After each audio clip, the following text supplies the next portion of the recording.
Hello! Kamusta kayo? Alam niyo po ngayong araw na to, gagawa ako ng first video shoot ko. Actually po, medyo kakaiba itong gagawin ko na ito. Sinabi kong kakaiba only because first time ko pong gagawin. May experience ko po kung paano mamuhay ang isang manganganta sa bangketa. So makikita po natin mamaya kung ang mga tao pong dumadaan ay titigil po para makinig o sila lang po ay dadaan dahil po syempre baka sila ay busy at kailangan na nilang marating ang kanilang mga paroroonan. So ito po ang kasuotan ko, napakasimple. Hindi ko alam kung tawag dito, kamisa de chino ata ito at simpleng scarf at palda lang at syempre po flip-flops. Pero tingnan po natin kung anong mangyayari mamaya. So sana masamahan niyo po ako kung anong ang magaganap sa ating video shoot ng Saan Darating ang Umaga.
eto po, nandito ngayon tayo sa gitna ng Kamaynilaan.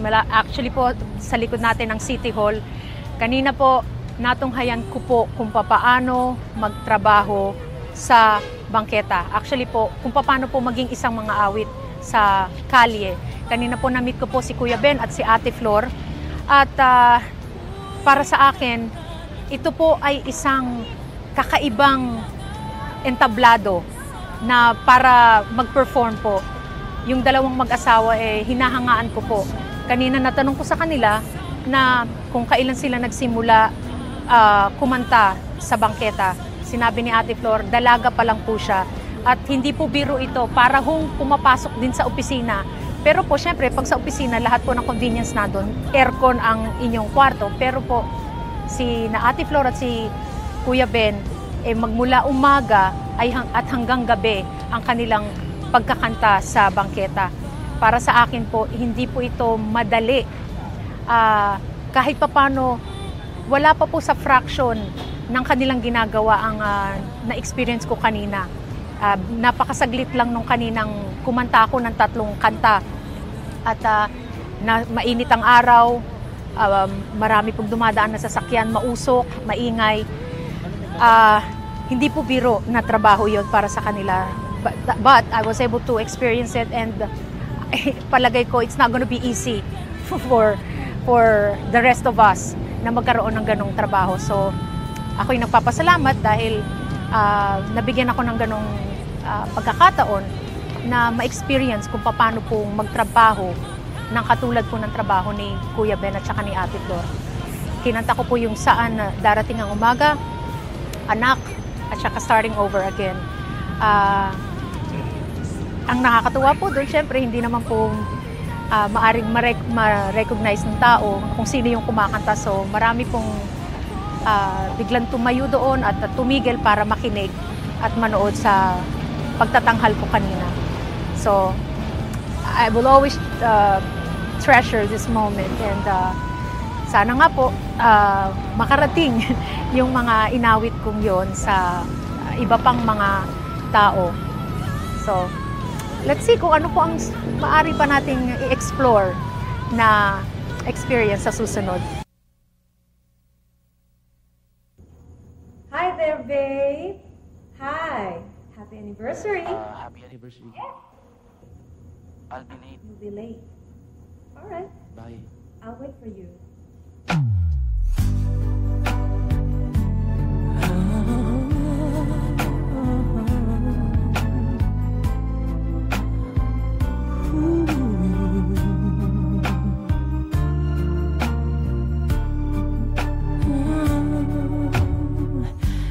Di ko na makakayang magsawalang kibo na lamang. Di ko na magagawang maglihim pa sa'yo. At kung inaasahan mong magbabalik pa ang puso ko sa'yo, matapos mong saktan at malinlang, dapat sana'y hawak ang iyong kamay. Kung nag-isip ka lang, hindi na masasaktan ang isa't isa. Malaya ka na, magagawa mo na ang lahat ng gusto mo. Kahit masaktan man ako, malaya ka na. Huwag ka nang umasa pang magbabalik ako. Lilimutin ka't hindi mabibigo.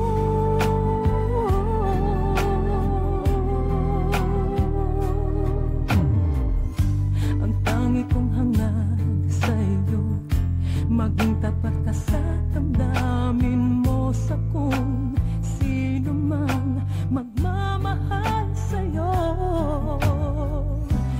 Dapat lamang limutin na kita. Kung nag-isip ka lang, hindi na masasaktan ang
Hello! Kamusta kayo? Alam niyo po ngayong araw na to, gagawa ako ng first video shoot ko. Actually po, medyo kakaiba itong gagawin ko na ito. Sinabi kong kakaiba only because first time ko pong gagawin. May experience ko po kung paano mamuhay ang isang manganganta sa bangketa. So makikita po natin mamaya kung ang mga tao pong dumadaan ay titigil po para makinig o sila lang po ay dadaan dahil po syempre baka sila ay busy at kailangan na nilang marating ang kanilang mga paroroonan. So ito po ang kasuotan ko, napakasimple. Hindi ko alam kung ang tawag dito, kamisa de chino ata ito at simpleng scarf at palda lang at syempre po flip-flops. Pero tingnan po natin kung anong mangyayari mamaya. So sana masamahan niyo po ako kung ano ang magaganap sa ating video shoot ng Saan Darating ang Umaga.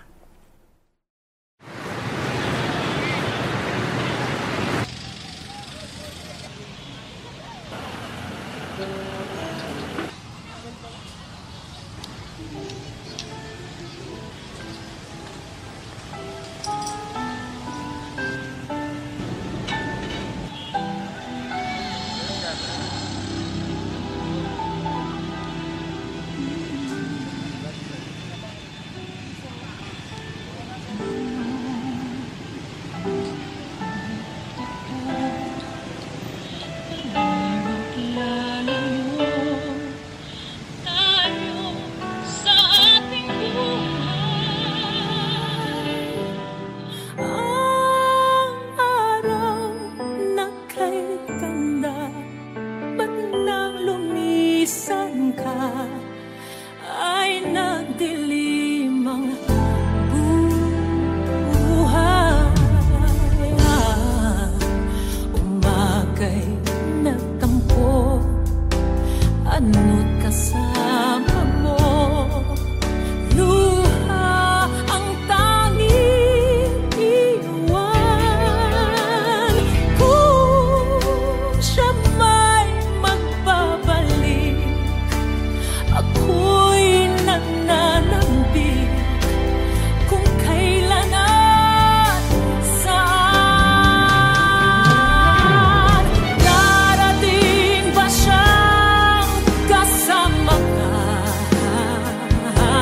Salamat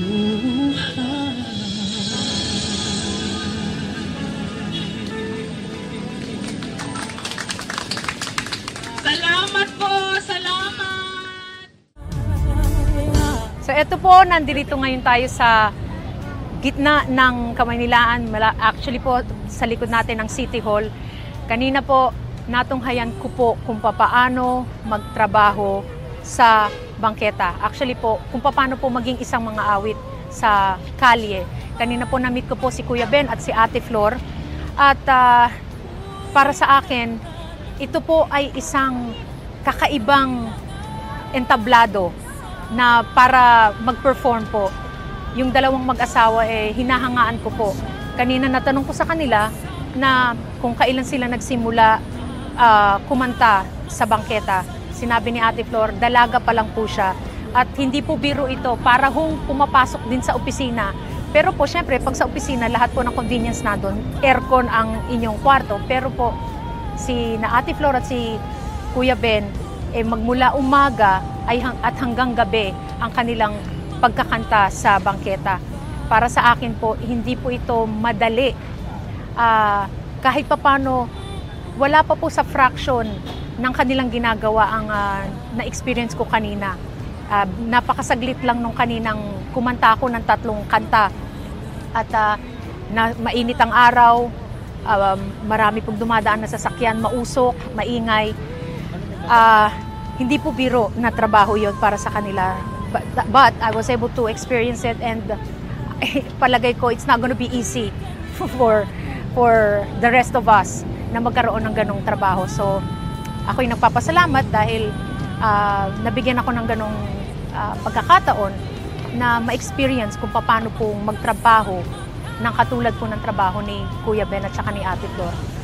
Kinanta ko po yung Saan Darating ang Umaga, Anak, at saka Starting Over Again.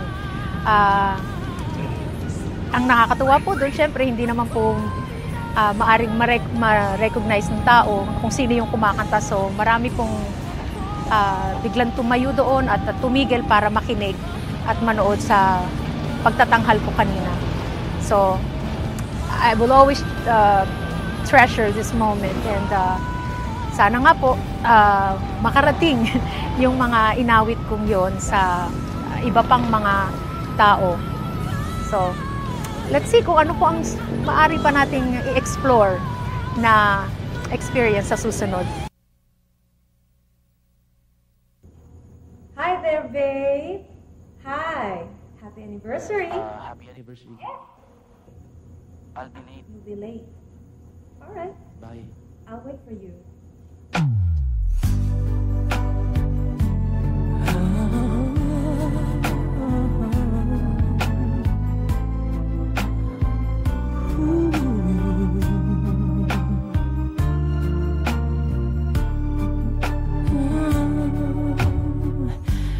Di ko na makakayang magsawalang kibo na lamang.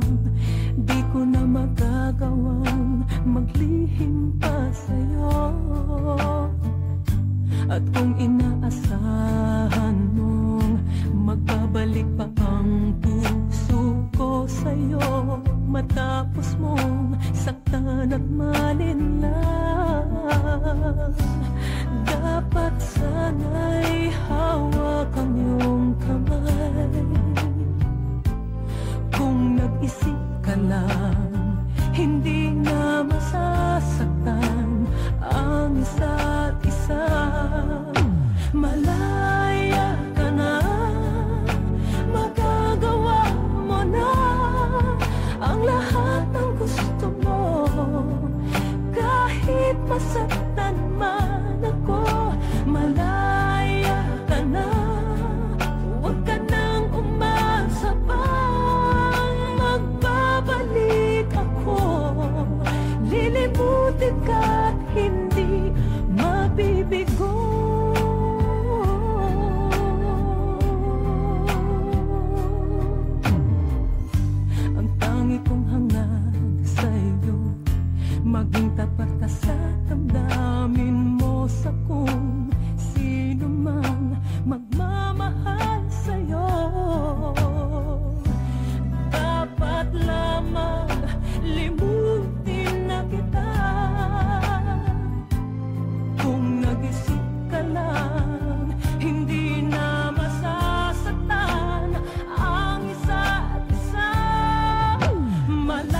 Hello! Kamusta kayo? Alam niyo po ngayong araw na to, gagawa ako ng first video shoot ko.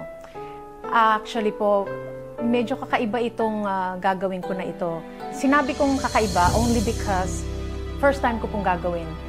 May experience ko po kung paano mamuhay ang isang manganganta sa bangketa. So makikita po natin mamaya kung ang mga tao pong dumadaan ay titigil po para makinig o sila lang po ay dadaan dahil po syempre baka sila ay busy at kailangan na nilang marating ang kanilang mga paroroonan. So ito po ang kasuotan ko, napakasimple.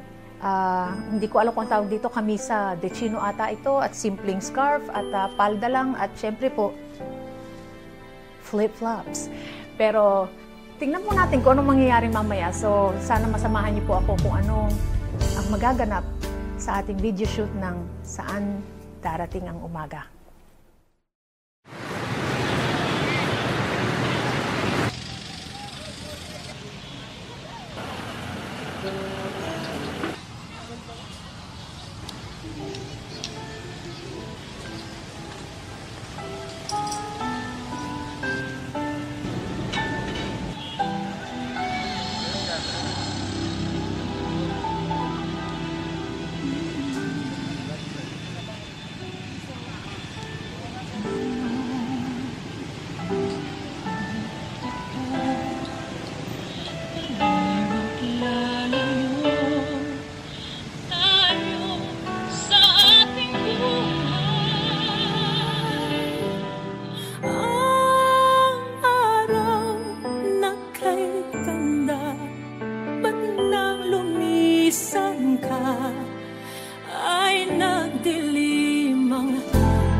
salamat!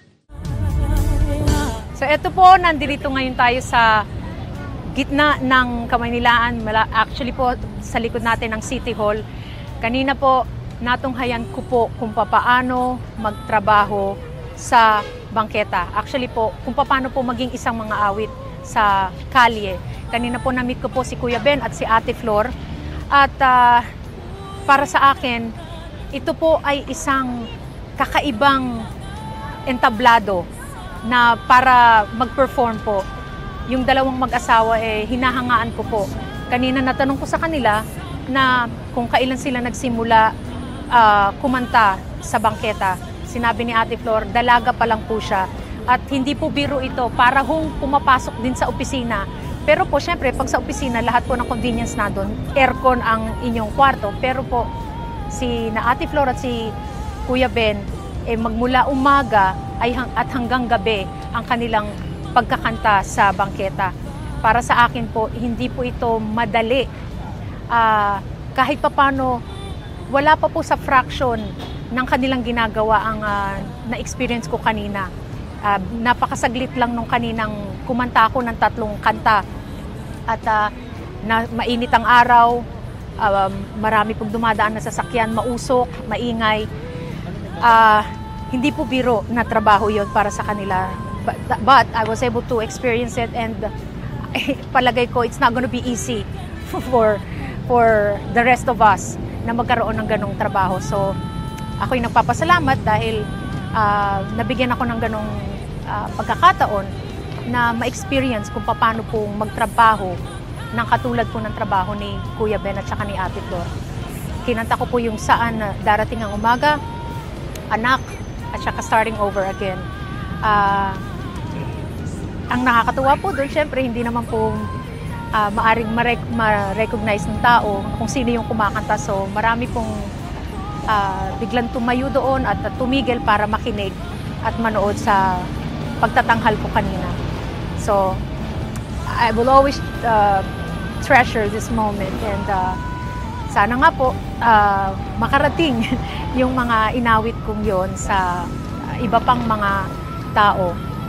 So, let's see kung ano po ang maaari pa nating i-explore na experience sa susunod.